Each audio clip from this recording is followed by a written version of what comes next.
So I'm going to clean up some thrifted dolls in this video, and also a doll chat. A doll chat about questioning whether the dolls I'm buying really are sparking joy or not. I think the whole point of doll collecting is to enjoy it, to spark joy. Having overspent again and for another month in March, I've decided to come back to the bags of thrifted dolls I'm not even looking at.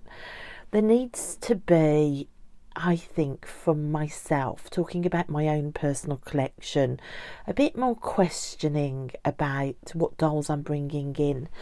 And I thought immediately about these Equestria girl dolls, because I wasn't doll collecting when these were in the store, but on one trip to a charity shop quite a few months ago now, I pulled out the boxes where they keep dolls, because don't forget, our charity shops in England are tiny compared to what I see stateside. And in that box there were all of these dolls, and I literally lost my mind with joy.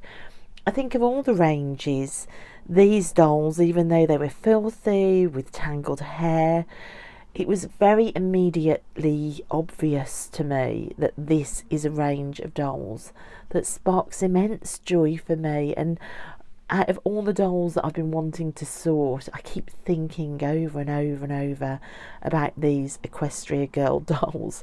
Now they were in a mess, look at them. And it's a lesson in always wash your charity shop dolls, because did you see the black feather stuck in her hair? Another doll, great big dead bug fell out when I detangled. Another doll had stickers hidden in her hair.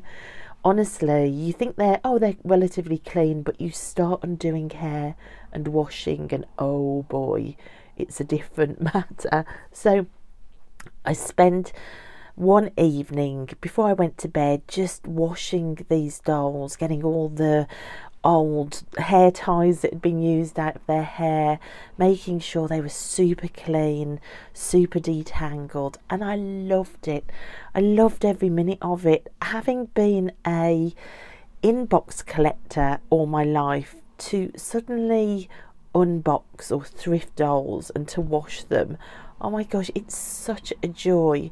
But these dolls in themselves, regardless of whether I'm enjoying washing them or sprucing them up or detangling them, it's a range of dolls that sparks joy. And I stopped and I asked myself why. Now, for me, it's the colour.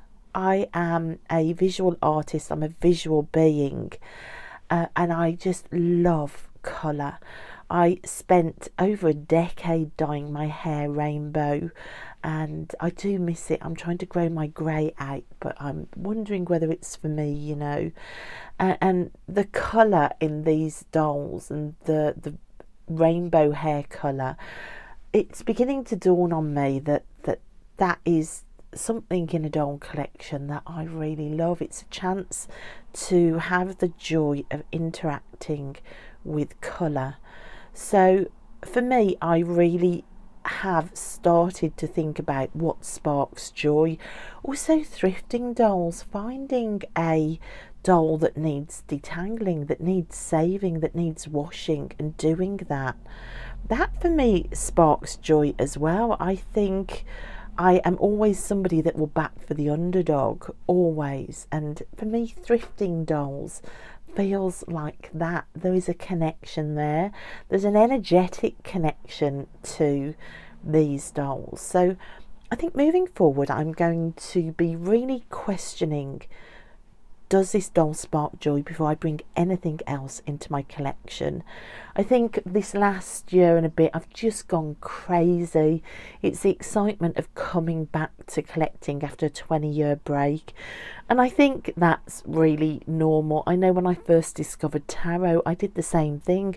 I just bought everything, and it's just excitement, and that in itself is a way to spark joy as well. Like overconsumption, when you first come to a collection, it's natural, and that's how we find our joy. But now I'm watching my doll room fill up really quickly.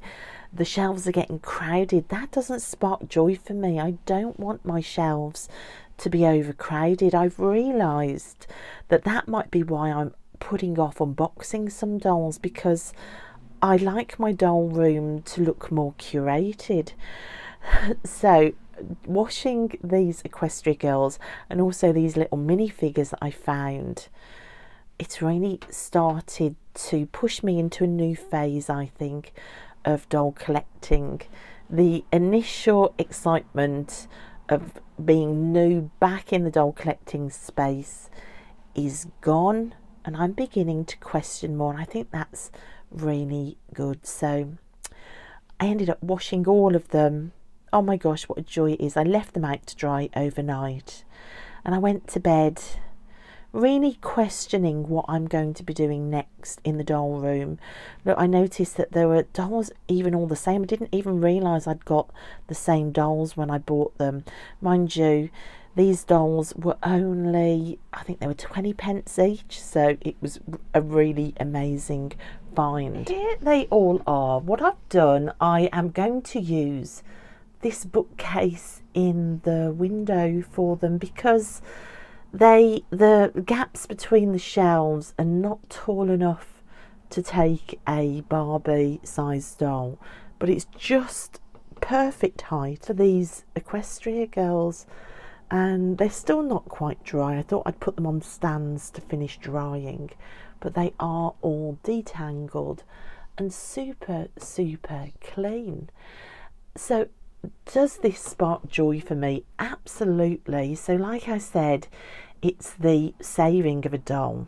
So that, I think, gives an energetic connection that I don't think I necessarily get from buying in a shop. I think if I buy a doll brand new in box, there has to be history with it, or there needs to be a story with it before the energetic connection is as strong as this. But when I thrift a doll, I feel like I've saved it.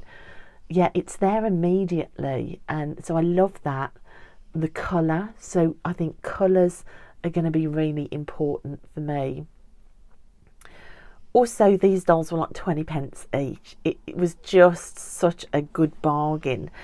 Now, I think things are going to change in the doll room because I'm going to question more. I think questioning in anything we endeavour to do in life is a really important thing to do. And it sounds obvious, but as a codependent that was reared to deny my own voice and to only question what other people liked or wanted or needed, questioning can sometimes be a skill that comes later in life. So I'm going to use my newly found skill of questioning, and when I am at the point of buying, I'm going to say, does this really spark joy? And I want to be able to identify what it is about these dolls that spark joy. Now, I also am going to question, what do I want on display? What don't I want on display? And what am I going to do with the dolls I don't want on display? So you can see here there are some dolls that aren't on display. So if you have a look at these two are identical dolls, and they're also identical with this doll here. So there must have been 3 in the box, and I just saw these dolls, saw 20p each, grabbed the whole lot. You can see the frenzy that I was in when I was buying them. I could have left these 2, which don't come with shoes and didn't have outfits, for somebody else to find. So that is a lesson learned. So I think I'm going to redonate these nice and clean back to the charity shop. Although there is something in me that I think, having lived through some of the experiences I've lived through, I'm always waiting for the other shoe to drop, and I'm thinking, but what if I regret it? What if I find an Equestria girl outfit in a shop and need a doll for it? So perhaps I could box these up just for a while. And then this doll, she's gorgeous. Look at the rainbow hair on her. She's absolutely stunning. She also is the only Equestria girl doll that comes with a necklace. She's also the only one that I can see that comes with these scaly legs. So I'm definitely not getting rid of her, but she didn't come with any shoes or an outfit. She's also got a damaged hand, so I went to just put them all out on display. I think that was something that I've been doing. Like if I've got them, they have to go on display. But that's something that's changing now in my doll room. I'm not necessarily going to put her on display yet. Totally different mindset, because seeing her out with all the others undressed, although I love her, and although I've said I'm like the underdog champion, so one with a chewed hand, I am really going to want to love and look after. Not yet. I might see if I can thrift at some point some more shoes and an outfit for her, or make her some gloves to cover up her hand, or like make a story about her. But she's not ready for display yet. I think if I added the undressed or repeat dolls to these shelves, it would start to make the shelves look more busy, and it would take away from the way that this display at the minute is sparking joy for me. It's the same with all these little figures. I mean, I can just see all these little figures being like a little group with loads of stories to tell, possibly in dolls' houses. They would look lovely, say at the back of the shelves. I think that would be great, but I've got no doll stands as yet that will work for them. So I'm not just going to pile them on the shelf yet. I am going to box these up. I'm going to get some new storage boxes. I'm going to label one Equestria Girls, and I'm going to very tidily store these away for now. This has made me realise that I am going to be a lot more picky about what I display and what I don't display. I can see my shelves becoming really busy. I think with the addition of the 4 Mycene dolls as well, I can see like a busy shelf now. My Bradley dolls up here, there's all sorts being added in. It's looking too busy. It changes from looking curated to not looking curated, and I'm beginning to realise that that is an aspect in my doll room that I'm going to have to really ask questions and consider, because once it doesn't look curated, or it looks too busy, or I can't see all the dolls properly, it doesn't spark as much joy for me. And the whole point is sparking joy. So does this mean I'm going to have more dolls in storage perhaps and rotate them perhaps? Or does this mean that I'm not going to buy as many dolls? Definitely, I think. Definitely I'm going to question what I'm buying and what I'm bringing in. So do I regret thrifting? Absolutely not. I love thrifting. I mean, even if I redress or find other outfits for these dolls and then like donate them to a women's shelter or something, or to like kids who haven't got toys, that would be such a fun way of finding a way to continue to spark joy. Like if I knew that the extras I was washing and cleaning and then donating to a charity where kids don't have any dolls, oh my gosh, how lovely would that be? Like to make a beautiful outfit and to give them a little bag with their story in, and then to take them to a women's shelter. Definitely a thought there to play with. And then just to keep in my doll room a display, a simple curated display that really does spark joy for me. So I've been thinking about, do I want to research Equestria Girls? Do I want to find out what all of these dolls' names are? Do I want to find out about their characters?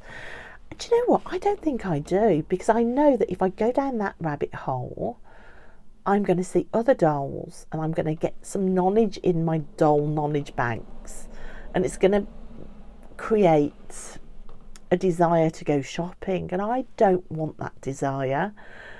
I don't think I want to know about the range, and I've never thought like that before, because once that desire to go shopping and to have more and to see a doll that I've missed out on and to want it and to start searching, that steals my joy, you know, that kind of frenetic injection into my consumerism. That steals my joy. Yes, I'd be a more knowledgeable collector and I'd be able to possibly do you a video about Equestria girl history and tell you about the characters, but it would also come with that frenetic consumerism sparking. I don't want that. I would prefer to look at these dolls and connect with them and to be happy with my collection just being this forever, and to give them my own names depending on the energy I'm picking up, and to create my own stories for them. That's what will spark joy for me. So I've also decided to ease off on the doll research as well. Never thought I'd say that. So guys, just some thoughts about where I'm going and how my doll collecting and my doll room is changing emotionally for me as I sit a bit longer in my return to doll collecting. Like I said, I don't think there is anything at all wrong with absolutely loving the big thrift hauls and like pulling out a box of toys and seeing they're all 20p and buying the whole lot. Don't think there's anything wrong with that. I do think it's a completely natural part of being human, especially if you've got the collector's gene like I have. But I think along with that skill of questioning and going, is this still sparking joy? Is this too many dolls on the shelf? Do I really want all of these dolls out? What am I going to do with the ones I'm not sure about? I think that's a really beautiful thing to add into the mix as well. So there's no shame here. There's no, you shouldn't be doing this here. I am also just talking about myself. So absolutely no shame at all, but I just wanted to share where I am, and just also, oh my gosh, I literally can't even talk for smiling, also sharing these beauties. What fun I've had.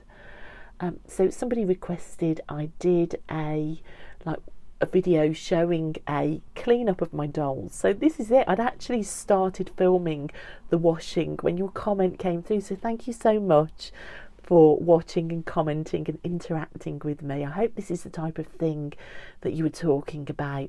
I'm completely new to washing and revamping dolls, and because I've been an inbox collector all my life, so this is really new. I just use like my own hairbrush and then a slightly thinner doll comb to get the tangles out. I'm just using cheap shampoo and conditioner on the dolls. I know that you can also use just ordinary soap as well. I'm just using what I've got to hand. I used ordinary soap to wash all the clothes and the shoes, but I'm just using whatever I've got in the bathroom: shampoo, conditioner, combs, brushes, and just loving it. It seems to work. As for restyling, I'm not sure yet if I want to do anything with the hair. I like the hair down, so I think I might leave the hair just as is. It's just air drying. There's nothing special there. I hope that kind of fulfilled the request of a doll makeover video and a wash. I'm going to really enjoy sorting through the rest of my thrifted dolls and washing those, so there'll be more of this. But yeah, I'm just a doll chat about what sparks joy. It's been on the forefront of my mind as my shelves are getting busier and more full, and I'm feeling angst about that. What do you think? Where does your joy lie with your collection? Of course, you might be the type of collector that you spark joy when your shelves are heaving and you've got them layered up 4 deep, and you love that, which is fantastic. We're all so different, aren't we? In all spheres of life, including collecting, we're all different. So let me know what you think about dolls sparking joy. Have you been asking that question lately? So thanks guys so much for watching and listening and seeing these beauties. I really appreciate you here in the doll room as always, and I'll see you next time. Bye.